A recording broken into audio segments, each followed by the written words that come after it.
ചേട്ടാ ഈ നാഗദോഷം യഥാർത്ഥത്തിൽ ഈ നാഗദോഷം ഈ നാഗദോഷം കൊണ്ടാണോ ഈ സ്കിൻ ഡിസീസ് വരുന്നത്? എനിക്ക് രോമമില്ല, അതുകൊണ്ട് എനിക്ക് രോമാഞ്ചം ഉണ്ടോ സത്യം നിങ്ങൾ ചോദിച്ചപ്പോൾ എനിക്ക് രോമമില്ല. എന്നാലും ഉള്ളത് കാണിക്കാം. മാരകമായ കുറേ പ്രശ്നങ്ങൾ. ഇതൊരു അന്ധവിശ്വാസമൊന്നുമല്ല കേട്ടോ. ഞാൻ പറയുന്നത് ഇപ്പോൾ ആരാധന, സർപ്പ ആരാധന എന്ന് തുടങ്ങി എന്തിനാണ് ഇതിനെ പ്രൊട്ടക്ട് ചെയ്യാൻ വേണ്ടി. ഇത് അത്രയ്ക്ക് പ്രാധാന്യമുള്ള ഒരു ജീവിയാണ് എന്ന് തിരിച്ചറിഞ്ഞുകൊണ്ട് ആ കാലഘട്ടത്തിൽ, ഇന്നത്തെ സയൻസ് അല്ല. അപ്പോൾ ഇങ്ങനെയുള്ള വിശ്വാസങ്ങൾ ഉള്ളത് കൊണ്ടാണ് സത്യം പറഞ്ഞാൽ ഈ ജീവി ഇന്ന് ഭൂമിയിൽ അവശേഷിക്കുന്നത്. ഈ പാമ്പില്ലാതെ മനുഷ്യനില്ല എന്ന് പറയുന്ന ചില ആളുകളുണ്ട്. അതെന്തുകൊണ്ട്? പാമ്പില്ലാതെ മനുഷ്യനില്ല. എന്തുകൊണ്ടാണ്? ഞാൻ പാമ്പിനെ അന്ധമായിട്ട് വേറെ ഒന്നിനും ഞാൻ വിശ്വസിക്കുന്ന പാമ്പിനെ മാത്രം ആരാധിക്കുന്നതാണ്. പാമ്പാണ് സകലതും എന്ന് വിശ്വസിക്കുന്നത്. അതായത് പാമ്പ് ദൈവം എന്നല്ല ഞാൻ പറഞ്ഞാൽ, പാമ്പ് ഭൂമിയിലുള്ളത് കൊണ്ടാണ് പല അസുഖങ്ങളിൽ നിന്ന് ആൾക്കാർ ജീവിക്കുന്നത്. ഈ എലിയുടെ പിറകെ പാമ്പും വരും. ഈ നെൽകൃഷിക്കകത്ത് എലിയെ പിടിച്ചിട്ട് പാമ്പ് ഈ നെല്ലിൻ്റെ മൂട്ടിലിരിക്കും. അപ്പോൾ ഈ പാവങ്ങൾക്ക് കടിയിട്ട് ഒരുപാട് മരണപ്പെട്ടിരുന്നു. അപ്പോൾ ഈ എലിയുടെ ശ്രദ്ധ മേളിലേക്ക് വന്നാൽ പാമ്പ് ഇവിടെ ഉണ്ടല്ലോ, എലിയെ പിടിക്കാൻ പാമ്പ് ഇങ്ങോട്ട് വരും എന്നുള്ളത് കരയിലേക്ക് മഞ്ഞൾപ്പൊടിയും പാലും വെച്ച് തുടങ്ങിയ ആരാധനയാണ്. അപ്പോൾ ഈ പാമ്പും എലിയെ പിടിക്കാനായിട്ട് ഇങ്ങോട്ട് പോരുന്നു. അപ്പോൾ കൊയ്ത്തുകാർക്ക് അപകടം ഉണ്ടാകുന്നില്ല.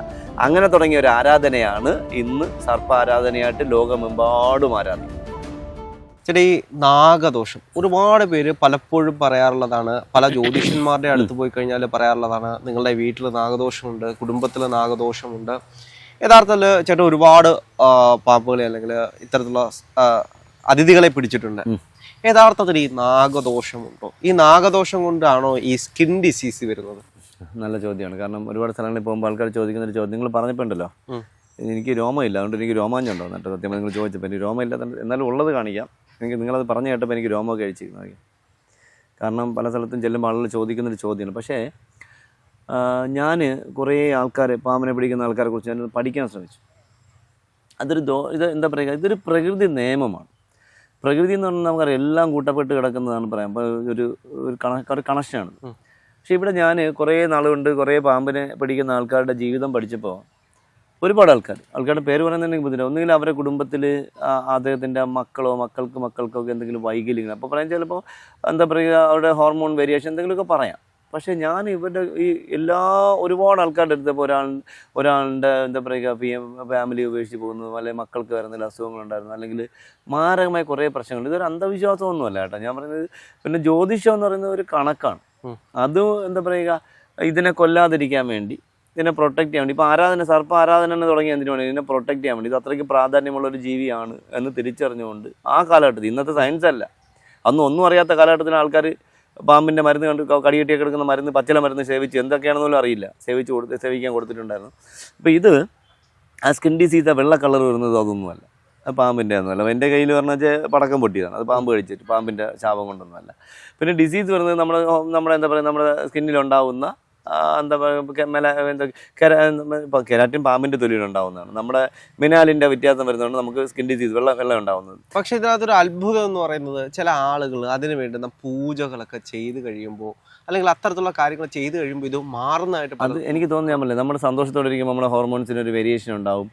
നമ്മൾ വിഷമിച്ചിരിക്കുമ്പോൾ നമ്മളെ ഹോർമോൺ വേറൊരു വേരിയേഷൻ. അപ്പോൾ ഇത് എന്താ പറയുക, പൂജയൊക്കെ ചെയ്യുന്ന എനിക്ക് മാറും എന്നുള്ള സന്തോഷം എങ്ങനെയൊക്കെ. അപ്പോൾ ഒരാൾ മരണ അവസ്ഥയിൽ കിടക്കുന്ന സമയത്ത് നമ്മൾ ദൈവത്തെ വിളിച്ച് പ്രാർത്ഥിക്കുമ്പോൾ നമ്മൾ പെട്ടെന്ന് ഡോക്ടർമാരുടെ കഴിവുകൊണ്ടാണ് നമ്മൾ രക്ഷപ്പെടുന്നതെങ്കിൽ നമ്മൾ ഉടനെ അമിതമായിട്ട് പ്രാധാന്യം കൊടുക്കുന്നതിനാണ് ഞാൻ ദൈവത്തെ വിളിച്ചു. അപ്പോൾ ഞാൻ തന്നെ കിടന്ന സമയത്ത് ലക്ഷക്കണക്കിന് ആൾക്കാരാണ് എനിക്ക് വേണ്ടി പ്രാർത്ഥിച്ചത്. അപ്പോൾ ഡോക്ടർമാരുടെ കഴിവാണെങ്കിൽ നമ്മൾ എപ്പോഴും ഓർമ്മ വന്ന് എല്ലാവരും പ്രാർത്ഥിച്ചുകൊണ്ടാണ് നമുക്ക് രക്ഷപ്പെട്ട് നമ്മൾ തോന്നുന്നത്. അപ്പോൾ യഥാർത്ഥം പറഞ്ഞാൽ ഇന്ന് ഞാൻ നിങ്ങളുടെ മുന്നിൽ ഇരിക്കുമ്പോൾ ഒരു പള്ളിയിൽ ഒരു ഹജ്ജരാണ് ഒരാൾ, പുള്ളിയുടെ ഒരു വീഡിയോ ഞാൻ കണ്ടിങ്ങോട്ട് വരുന്ന വഴിക്ക് പുള്ളി പറയുന്നത് വെച്ചാൽ, പുള്ളിയുടെ ഒരു വീഡിയോ പറയുന്നത് നമ്മൾ കൊല്ലം ജില്ലയിൽ പള്ളിക്കല മറ്റുമാണ്.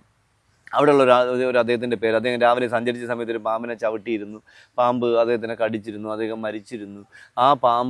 ആ സെയിം പാമ്പ് ഞാൻ വീഡിയോ കാണിക്കുന്നത്, പാമ്പ് ഇങ്ങനെ എഴഞ്ഞു പോയി ഒരു റെയിൽവേ ക്രോസിൽ കയറി കിടന്നിട്ട് ട്രെയിൻ വരുമ്പോൾ തലവെച്ച് മരിക്കുന്നതായിട്ട് ഒരു വീഡിയോ ആണ് കാണിച്ചിരിക്കുന്നത്. അപ്പോൾ അത് എല്ലാ വിശ്വാസങ്ങളും അത് ഉണ്ടെന്നുള്ളതാണ്. ഇപ്പം ഞാൻ ചോദിക്കട്ടെ, നമ്മുടെ ബൈബിളിൽ തന്നെ പുണ്യാളച്ചൻ അന്ന് പാമ്പുകളെ കൊല്ലുന്നു, പാമ്പുകളുടെ ശല്യം ജനങ്ങളെ ദ്രോഹിച്ചിരുന്ന സമയത്ത് കൊന്നിരുന്ന ഒരു വീഡിയോസ് ഉണ്ട്. പക്ഷെ അതെല്ലാവരും തെറ്റിദ്ധരിച്ചിരിക്കുന്നത് അത് പാമ്പാണെന്നോ, അത് പാമ്പാണോ, അത് വ്യാളിയാണ്. അപ്പോൾ അന്ന് ആ കാലം ബൈബിളിൽ തന്നെ പറയുന്നില്ലേ, പാമ്പിൻ്റെ സാന്നിധ്യം പറയുന്നില്ലേ, ഖുറാനിൽ പറയുന്നില്ലേ, നബി തിരുമേനി നടന്നു പോയ സമയത്ത് വഴികാട്ടി പാമ്പിടായിരുന്ന ഒരു പാമ്പ് പറയുന്നുണ്ട്. അപ്പോൾ ഇങ്ങനെയുള്ള വിശ്വാസങ്ങൾ ഉള്ളത് കൊണ്ടാണ് സത്യം പറഞ്ഞാൽ ഈ ജീവി ഇന്ന് ഭൂമിയിൽ അവശേഷിക്കുന്നത്. ഇല്ലെങ്കിൽ ആരെങ്കിലും ഇതിനെ വെച്ചേക്കൂ? ഈ പാമ്പില്ലാതെ മനുഷ്യനില്ല എന്ന് പറയുന്ന ചില ആളുകളുണ്ട്. അതെന്തുകൊണ്ടാണ്? പാമ്പില്ലാതെ മനുഷ്യനില്ല.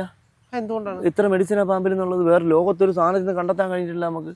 നിസ്സാരം നിങ്ങളൊരു കാര്യം എൻ്റെ നമ്മുടെ അബാക്കിൽ കൂടെ ഞാൻ പറഞ്ഞ കൗമുദിയുടെ സ്നേക് മാസ്റ്റർ എന്നൊരു പ്രോഗ്രാം ഉണ്ട്. അതിൽ ആ കൊറോണ സമയത്ത് ഞാനൊരു വീഡിയോ ചെയ്തിട്ടുണ്ടായിരുന്നു. അത് എൻ്റെ യൂട്യൂബിലാണെന്നല്ല, എന്നോട് വീഡിയോ നിങ്ങൾ ഞാൻ പറയുന്നുണ്ടായിരുന്നു.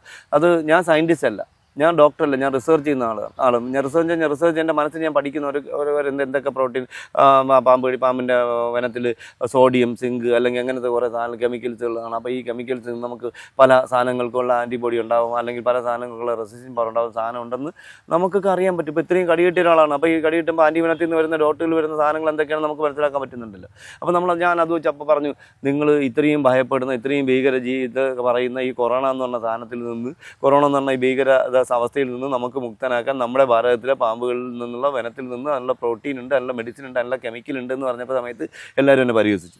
ഇപ്പോൾ കണ്ടില്ലേ ഓസ്ട്രേലിയയിലെ മറ്റേ സ്നേക് വനത്തിൽ നിന്ന് കൊറോണയുടെ ആൻറ്റിഡോട്ട് കണ്ടെത്തിയിരിക്കും.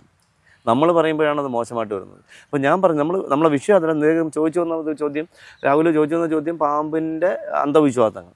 സത്യം പറഞ്ഞാൽ ഞാൻ പാമ്പിനെ ആരാധിക്കുന്ന ഒരാളാണ്. ഞാൻ പാമ്പിനെ അന്ധമായിട്ട് വേറെ ഒന്നിനും ഞാൻ വിശ്വസിക്കുന്ന, പാമ്പിനെ മാത്രം ആരാധിക്കുന്ന ഒരാളാണ്. പാമ്പാണ് സകലതും എന്ന് വിശ്വസിക്കുന്നത്. അതൊന്നും പാമ്പ് ദൈവമെന്നല്ല ഞാൻ പറഞ്ഞാൽ, പാമ്പ് ഭൂമിയിലുള്ളത് കൊണ്ടാണ് പല അസുഖങ്ങളിൽ നിന്ന് ആൾക്കാർ ജീവിക്കുന്നത്. അപ്പോൾ എൻ്റെ അച്ഛൻ തന്നെ RCCയിൽ ക്യാൻസർ ഒന്നും പറഞ്ഞു, എൻ്റെ കുഞ്ഞമ്മ ക്യാൻസർ ഒന്നും മരണപ്പെട്ടു. അപ്പോൾ അവരെയൊക്കെ ജീവിതത്തിലേക്ക് കുറച്ച് ദിവസമെങ്കിലും കൊണ്ടുവരാൻ കഴിഞ്ഞ 2 ആഴ്ച പോലും അച്ഛൻ ജീവിക്കില്ല എന്ന് പറഞ്ഞാൽ അച്ഛനെ ഞാൻ 6 മാസത്തേക്ക് മുന്നിലേക്ക് കൊണ്ടുപോകും. അപ്പോൾ ഈ മെഡിസിൻ ഉണ്ടായിരുന്നുകൊണ്ടാണ് ഇവരെയൊക്കെ നമുക്ക് ജീവിതത്തിലേക്ക് കൊണ്ടുവരാൻ പറ്റുന്നത്. അപ്പോൾ പാമ്പില്ല എങ്കിൽ സത്യം പറഞ്ഞാൽ ഈ സാധനം, അപ്പോൾ ഈ ആരാധന ഇല്ലെങ്കിൽ ഈ സാധനങ്ങളെ വീട്ടിൽ കയറുന്ന സാധനങ്ങളെല്ലാം അടിച്ചു പോലും. പക്ഷെ അവിടെ അത്ഭുതമായിട്ട് പല ആളുകളും പറയുന്ന ഒന്നാണ് സ്വർണ്ണനാഗം. സ്വർണ്ണനാഗം നാഗാരാധനയുടെ ഒരു ദൈവമായിട്ടാണ് കാണുന്നത്. അതേപോലെ തന്നെ ഇത് കല്ല് നാഗമാണിക്യം, ഇത് ഇന്നും ഉണ്ട്, അല്ലെങ്കിൽ ഇത് അന്വേഷിച്ച് നടക്കുന്ന ആളുകളുണ്ട്, വിൽക്കാൻ ശ്രമിക്കുന്ന ആളുകൾ ഒത്തിരിയുണ്ട്. ഒത്തിരി കഥ ഞാൻ അതിലേക്ക് വരാം. അപ്പോൾ നമ്മൾ സത്യം പറഞ്ഞ നാഗാരാധന അനിവാര്യമാണ്. അത് സത്യസന്ധമായിട്ടുള്ള കാര്യം, അത് അനിവാര്യം. അതുള്ളത് കൊണ്ട് ഭൂമിയിൽ ഈ ജീവി ഇല്ലെങ്കിൽ നമുക്ക് പല ഇപ്പം നമ്മൾ മുട്ടയിടുന്നതല്ല. ഇപ്പോൾ കോഴി തന്നെ കാർബൺ ശ്വസിക്കുന്ന ജീവിയാണ്. കോഴിക്കും കാർബൺ വേണം, കാർബൺ ശ്വസിക്കുക. പാമ്പും കാർബൺ ശ്വസിക്കുന്ന ഒരു ജീവിയാണ്. അപ്പോൾ നമ്മൾ പുറത്തേക്ക് തള്ളുന്ന പല സാധനങ്ങളും ഇവരില്ല, ഈ അളവ് കുറയ്ക്കും. പൂർണ്ണമായിട്ടൊന്നും ഞാൻ പറയുന്നില്ല, 100-ൽ 10 കുറയ്ക്കാൻ ഇവർക്ക് കഴിയും. അപ്പോൾ ഇവയൊക്കെ നമുക്ക് ചുറ്റിനും അനിവാര്യമാണ്. അതുപോലെ ഇപ്പം ഇദ്ദേഹം രാഹുൽ പറഞ്ഞതുപോലെ നാഗമാണിക്യം എന്നൊരു സാധനം സത്യം പറഞ്ഞാൽ ഞാൻ ഒരുപാട് സ്ഥലത്ത് സഞ്ചരിച്ചു. കാരണം പല സ്ഥലത്തും പലരും നാഗമാണിക്യമുണ്ട്, പക്ഷേ ഇതില്ല എന്നുള്ളത് എനിക്കറിയാം. കാരണം മാണിക്യം മീൻസ് നമുക്ക് ഒരു 10ാം ക്ലാസ്സെങ്കിലും പഠിച്ചവർക്ക് അറിയാൻ പറ്റും. മാണിക്യം മീൻസ് ജുവൽസ് ആണ്. ജുവൽസ് എന്തായാലും ലോകത്ത് ഒരു ജീവിയുടെ ശരീരത്തിലും ഫോം ചെയ്യാൻ പോകുന്നില്ല. ഇത് കല്ല് പാറയ്ക്ക് അടിയിലോട്ടും അത് 100-150 അടി താഴത്തേക്ക് കിഴിക്കുന്ന സമയത്ത് കിട്ടുന്ന സാധനങ്ങളാണ് ഈ ജുവൽസ്. പവിഴമുത്ത് അത്തരത്തിലുള്ള കാര്യങ്ങൾ ലഭിക്കുന്നത് പോലെ നാഗത്തിൽ നിന്ന് അതൊക്കെ നമ്മൾ ഇന്ന് പണ്ട് എവിടെയെങ്കിലും നഷ്ടപ്പെട്ടതോ. ഇപ്പം നമുക്ക് ചിപ്പിക്ക് മുത്തുണ്ട്. എല്ലാ ചിപ്പിക്കും ഉണ്ടോ? 1000 ചിപ്പി എടുക്കുമ്പോൾ ഒരെണ്ണത്തിലേ ഉണ്ടാവുള്ളൂ. ഇത് പാമ്പിൽ അങ്ങനെയില്ല. ഇപ്പം നിങ്ങൾ അറിയാം, ഒരു യൂട്യൂബിൽ കണ്ട ഒരു വീഡിയോ, പാമ്പിൻ്റെ തല ഇങ്ങനെ കയറി കല്ലെടുക്കുന്നത്. തല കയറിയ പാമ്പ് മരിച്ചു പോലും. പാമ്പ് തലയിലാണോ കല്ലും കൊണ്ട് കിടക്കുന്നത്? ലോകത്ത് കല്ലും കൊണ്ട് കിടക്കുന്ന ഒരു ജീവിയേ ഉള്ളൂ, അത് മനുഷ്യനാണ്, മൂത്രത്തിൽ കല്ലാണ്. അല്ലാതൊരു സാധനമില്ല. ജുവൽസ് ഒരിക്കലും പാമ്പിൻ്റെ ശരീരത്തിൽ നിന്ന് ഉണ്ടാകുന്ന സാധനമല്ല. അത് കോൾഡ് ബ്ലഡ് ആയ ഒരു സാധനമാണ്. അധികം എന്താ പറയുക, എല്ലാ ഓർഗൻസും നീളത്തിലുള്ള ഓർഗൻസുള്ള ജീവിയാണ്. അപ്പോൾ ഇങ്ങനെയുള്ള ജീവിയുടെ സ്ഥലത്തുനിന്ന് ഇങ്ങനെ ഒരു സാധനം ഫോം ചെയ്യാനേ പോകുന്നില്ല. ഇതെല്ലാം കഥകൾ മാത്രമാണ്. ഇപ്പോൾ വിൽക്കാൻ നടക്കുന്നത് നിങ്ങൾ വായിച്ചെന്ന് എനിക്കറിയില്ല. എനിക്ക് തോന്നുന്നത് 90കളിലാണെന്ന് തോന്നുന്നു. കോട്ടയം ജില്ലയിലാണ്. കോട്ടയം ജില്ലയിൽ ഒരു നാഗമാടി ഒരു വലിയൊരു പഴയ കെട്ടിടത്തെ ഇല്ലത്തിൻ്റെ അകത്തൊരു കഴുക്കോലിൻ്റെ ഇടയിൽ നമ്മൾ തുമ്പയിൽ നിന്ന് RC അല്ല മറ്റേ VSSC ഉണ്ടാക്കി കൊടുക്കുന്ന സ്വയം പ്രകാശിക്കുന്ന ഒരു LED ബൾബുണ്ട്. അതിനെ കൊണ്ടുവച്ചിട്ട് അതിങ്ങനെ പതുക്കെ കത്തി വരും, പതുക്കെ കാണാൻ.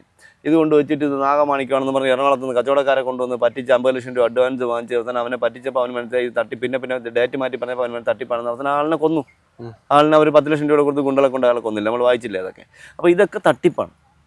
അതുപോലെ എൻ്റെ പ്രിയപ്പെട്ട പ്രചാരം ഇന്ന് നമ്മൾ കൊല്ലം ജില്ലയിൽ കൊല്ലം ജില്ലയിൽ അടുത്ത കാലത്ത് നമ്മൾ ഒരുപാട് ചെറുപ്പക്കാർ, എഞ്ചിനീയറിംഗ് വിദ്യാർത്ഥി, മെഡിക്കൽ വിദ്യാർത്ഥി, പിന്നെ അതുപോലെ ഒരുപാട് എഡ്യൂക്കേറ്റഡ് ആയ കുട്ടികൾ കേസിൽ പ്രതിയായി, വനം വകുപ്പിൻ്റെ കേസിൽ. സത്യം പറഞ്ഞാൽ ഇതെല്ലാം കുരുക്കാണ്. ഇതെല്ലാം എന്താ പറയുക, ഇതിങ്ങനെ കൊണ്ടുവന്ന് കുറേ ചെറുപ്പക്കാരൻ്റെ പിറകെ പോകുമ്പോൾ, അല്ലെങ്കിൽ ഇപ്പോൾ ഞാൻ വാവാസുരേഷ് പാമ്പിനെ പിടിക്കുന്ന ആളാണ്, എൻ്റെ പിറകെ കുറേ ആൾക്കാരെ ഇങ്ങനെ ഫോറസ്റ്റ് വിജിലൻസ് അവരൊക്കെ ഇങ്ങനെ അയക്കും. വാവാസുരേഷ് ചോദിക്കണം പാമ്പിനെ കൊടുക്കുന്നുണ്ടോ, പാമ്പിൻ്റെ വിഷമുണ്ടോ എന്നൊക്കെ ചോദിച്ച് കുറേ ആൾക്കാരെ ഇങ്ങനെ വിടും. നമ്മളെ കുരുക്കാൻ വേണ്ടിയാണ് നമ്മൾ എപ്പോഴും ചിന്തിക്കണം.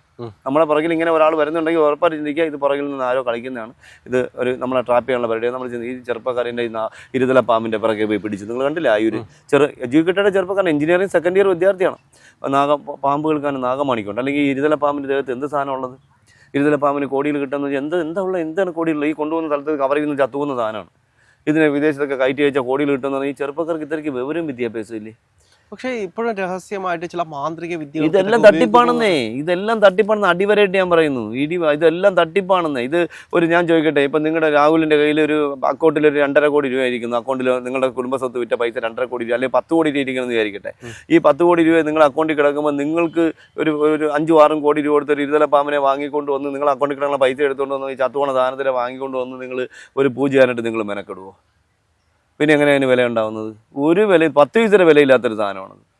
ഒരു 10 പൈസയുടെ വിലയില്ലാത്തൊരു സാധനം. ഇതെല്ലാം മണ്ടന്മാർ. ഞാനൊരു 8 വർഷങ്ങൾക്ക് മുന്നേ ഇങ്ങനെ നെയ്യാറ്റിൻകരയ്ക്ക് അടുത്ത് ഇങ്ങനെ കുറേ വീടുകളിൽ ഇരുതല പാമ്പുണ്ടെന്ന് പറഞ്ഞിട്ട് ഇൻഫർമേഷൻ കിട്ടി. ഞാൻ എല്ലാ വീടും പാവപ്പെട്ട ഒരു വിദ്യാഭ്യാസമില്ലാത്ത ആൾക്കാർ ഞാൻ വീട്ടിൽ പോയി അവരെ ഫോറസ്റ്റുകാർ അന്നത്തെ റേഞ്ച് എനിക്ക് തോന്നുന്ന DFO പ്രദീപ് കുമാർ സാറാണെന്ന് തോന്നുന്നു, അന്നത്തെ വൈൽഡ് ലൈഫിൻ്റെ DFO നമ്മുടെ എഴുതക്കാട്. അപ്പോൾ അദ്ദേഹത്തിൻ്റെ ഇൻഫർമേഷൻ പറഞ്ഞിട്ടാണ് ഞാൻ പോകുന്നത്. അങ്ങനെ ഞാൻ പല വീടുകളിൽ ചെന്ന സമയത്ത് ഒരു നിവൃത്തിയില്ലാത്ത ആൾക്കാർ കിളയ്ക്കാൻ പോകുമ്പോൾ കിട്ടുന്ന ഇരുതല പാമ്പിനെ മൺകലത്തിനകത്ത് ഇട്ട് കൊണ്ടുവച്ചിട്ട് അവലും ശർക്കരയും തേനും കൂടെ ഉരുട്ടി വെച്ച് കൊടുക്കുന്നു കഴിക്കാനായിട്ട്. എന്ത് അറിവാണ്? ആ പാവങ്ങളെയൊക്കെ ജയിലിലാക്കിയാൽ നമുക്ക് പാവം കിട്ടത്തില്ലേ? പക്ഷേ ചില ഞാൻ അവരെ ബോധവൽക്കരിച്ചു. ഞാൻ പറഞ്ഞു ഇത് ചെയ്യരുത്, ഇത് തെറ്റാണ്, ഇതിന് ഒരു വിലയില്ല. അവർ അന്ന് തന്നെ അതിനെല്ലാം കൊണ്ട് തുറന്നു വിട്ടു എന്നുള്ളതാണ്. എന്തായാലും നമ്മൾ സംസാരിച്ചുകൊണ്ടിരിക്കുമ്പോൾ നമുക്ക് സന്തോഷമുണ്ടെന്ന് പറയാം. പാമ്പല്ലെങ്കിൽ നമ്മുടെ രാഹുലിൻ്റെ ദേഹത്തിൽ ഒരു ആട്ടാമ്പുഴി ഇറങ്ങി പോകുന്നു, രോമമുള്ള പുഴി. നോക്കി തൊടണ്ടായിരിക്കില്ല. അതിനെക്കുറിച്ചൊരു കാര്യം പറയാനുണ്ട്. പക്ഷേ സത്യം പറഞ്ഞാൽ ഒരു കാര്യം പറയാം കേട്ടോ, ആട്ടാമ്പുഴി അദ്ദേഹത്തിൻ്റെ ദേഹത്ത് എൻ്റെ ദേഹത്തങ്ങനെ വേണമെങ്കിൽ ഞാൻ ഇപ്പോൾ ബോധക്കേടുന്നുണ്ട്. എനിക്ക് ലോകത്ത് പേടിയുള്ള ഒരൊറ്റ സാധനമേ ഉള്ളൂ, ഈ ആട്ടാമ്പൂണ്. കാരണം ഇത് എൻ്റെ ദേഹത്ത് ഇതിൻ്റെ ഇങ്ങനെ പോയി കഴിഞ്ഞാൽ എനിക്ക് രോമാഞ്ച കഞ്ചുക പുഞ്ചൊക്കെ ഉണ്ട്. കാരണം എൻ്റെ ചെറുപ്പത്തിൽ എൻ്റെ വീട്ടിൽ ഈ ആവണക്കൊന്നൊരു ചെടി ഉണ്ടായിരുന്നു. ഇപ്പോൾ പറഞ്ഞ ഇത് കണ്ടപ്പോൾ തന്നെ എനിക്ക് രോമാഞ്ചം ഉണ്ടാകുന്നു കേട്ടോ. അപ്പോൾ ആവണക്കൊന്നൊരു ചെടി ഉണ്ടായിരുന്നു. ഈ ആവണക്കൊന്ന ചെടിയിൽ എല്ലാ സീസണിലും പുഴു ഉണ്ടാവും. പട്ടുനൂലിന് പുഴുവിന് കൊടുക്കുന്നൊരു ചെടിയുടെ ഇലയാണ് ആവണക്ക്. അപ്പോൾ അതിൽ എൻ്റെ ചേട്ടന്മാർക്കൊരു വിനോദമുണ്ട്. ഞാൻ നല്ല മര്യാദക്കാരനായിട്ട് എന്നെ പിടിച്ച് കെട്ടിയിട്ടിട്ട് ഈ പുഴുവിൻ്റെ ഈ ഇലയെടുത്ത് എൻ്റെ ദേഹത്ത് കുടഞ്ഞിട്ട് എൻ്റെ ദേഹത്തൊക്കെ പുഴുവിനെ തള്ളിയിടും. അപ്പോൾ ദേഹം മൊത്തം ചൊറിഞ്ഞു പൊട്ടും. അപ്പോൾ അന്ന് തൊട്ട് എനിക്ക് ഈ സാധനത്തിനെ കാണുമ്പോൾ അറപ്പല്ല ഒരു എന്താ പറയുക രോമാഞ്ച കഞ്ചുക പുഞ്ചക കൊണ്ട്. അപ്പോൾ ഇനി തട്ടിക്കളയില്ല, എനിക്കിപ്പോൾ ബോധക്കേടുണ്ടാകും കേട്ടോ. അത്രയേ ഉള്ളൂ, അത് പോട്ടെ. എന്തായാലും അത് തട്ടിക്കളയണം. അപ്പോൾ അത് സർപ്പാരാധന നല്ലതാണ്, അനിവാര്യമാണ്. അതും മറ്റ് എന്താ പറയുക പല സ്ഥലങ്ങളിലും ഇങ്ങനെയൊക്കെ വിശ്വാസങ്ങൾ, ഇപ്പോൾ മണ്ണാറച്ചാല വെട്ടിക്കോടുള്ള സ്ഥലങ്ങളിലൊക്കെ ഞാനും പോകുന്ന ആളാണ്. അപ്പോൾ ഒരിക്കലും അത് ഈ നാഗാരാധനയുടെ ഭാഗമായിട്ട് പാമ്പിന് പാല് കൊടുക്കുന്നു, അത് പറയാം. നല്ല ചോദ്യമായിരുന്നു അത്. അപ്പോൾ ഞാൻ പറയാൻ വന്നൊരു കാര്യം, ഞാൻ ആരാധിക്കുന്ന ഇതൊരു അബാക്കിൽ കൂടി നമ്മളൊരു അന്ധമായ ഒരു മതപ്രഭാഷണം അല്ലെങ്കിൽ ഒരു പ്രചരണമൊന്നും അല്ല ചെയ്യുന്നത്. എല്ലാ വിശ്വാസങ്ങളിലും പാമ്പിൻ്റെ സാന്നിധ്യം, ബൈബിളിലായിരുന്നാലും ഖുറാനിലായിരുന്നാലും മഹാഭാരതത്തിലും രാമായണത്തിലായിരുന്നാലും ഒക്കെ പാമ്പിൻ്റെ സാന്നിധ്യമുണ്ട്. പാമ്പ് അനിവാര്യമാണ്, മനുഷ്യൻ്റെ മനുഷ്യനെ നിലനിർത്തിക്കൊണ്ടുവരാൻ അനിവാര്യമാണ്. അതാണ് ആരാധനയായിട്ട് മുന്നോട്ട് പോയിക്കൊണ്ടിരിക്കുന്നത്, അത് അനിവാര്യമാണ്. പിന്നെ അദ്ദേഹം പറഞ്ഞ കണക്ക് മഞ്ഞൾപ്പൊടിയും പാലും ഒക്കെ വെക്കുന്നത് പാമ്പുകൾക്ക് കുടിക്കാനല്ല. ഇപ്പം നമുക്കൊരു അമ്പലത്തിൽ കോഴി അറുത്ത് നമുക്ക് കൊണ്ട് അഭിഷേകം ചെയ്യാൻ ബ്ലഡ് കൊടുക്കാൻ പറ്റുമോ? അപ്പോൾ നമ്മുടെ നാട്ടിലുള്ള പവിത്രമായ, അതായത് അഴുക്കില്ലാത്ത കേടില്ലാത്ത സാധനങ്ങൾ എന്നറിയപ്പെടുന്നത് മഞ്ഞൾപ്പൊടിയും പാലുമാണ്. പക്ഷേ ഇതിൻ്റെ യഥാർത്ഥ ഘടകം അതല്ല. പണ്ട് കൃഷി കാലഘട്ടങ്ങൾ അറിയാലോ, നമ്മുടെ നാട്ടിലൊക്കെ നെൽകൃഷി ഉണ്ടായിരുന്ന സ്ഥലങ്ങളാണ്. നെൽകൃഷി ഉണ്ടായിരുന്ന കാലഘട്ടങ്ങളിൽ നെല്ല് പഴുക്കുമ്പോൾ, നെല്ല് മൂക്കുമ്പോൾ എലി ധാരാളം വരും. ഈ എലിയുടെ പിറകെ പാമ്പും വരും. ഈ നെൽകൃഷിക്കകത്ത് എലിയെ പിടിച്ചിട്ട് പാമ്പ് ഈ നെല്ലിൻ്റെ മൂട്ടിലിരിക്കും.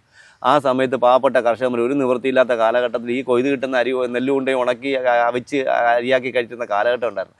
അപ്പോൾ ഈ പാവങ്ങൾക്ക് കടിയിട്ട് ഒരുപാട് മരണപ്പെട്ടിരുന്നു. അപ്പോൾ ഈ എലിയുടെ ശ്രദ്ധ മേളിലേക്ക് വന്നാൽ പാമ്പ് ഇവിടെ ഉണ്ടല്ലോ, എലിയെ പിടിക്കാൻ പാമ്പ് ഇങ്ങോട്ട് വരുമെന്നുള്ളത് കരയിലേക്ക് മഞ്ഞൾപ്പൊടിയും പാലും വെച്ച് തുടങ്ങിയ ആരാധനയാണ് ഇന്ന് നമ്മുടെ. അപ്പോൾ ഈ എലി നേരെ മഞ്ഞൾപ്പൊടിയുടെ അടുത്തേക്ക് വെള്ളം കുടിക്കാനായിട്ട് ഇങ്ങോട്ട് വരുന്നു. അപ്പോൾ ഈ പാമ്പും എലിയെ പിടിക്കാനായിട്ട് ഇങ്ങോട്ട് പോരുന്നു. അപ്പോൾ കൊയ്ത്തുകാർക്ക് അപകടം ഉണ്ടാകുന്നില്ല. അങ്ങനെ തുടങ്ങിയ ഒരു ആരാധനയാണ് ഇന്ന് സർപ്പ ആരാധനയായിട്ട് ലോകമെമ്പാടും ആരാധിക്കുന്നത്.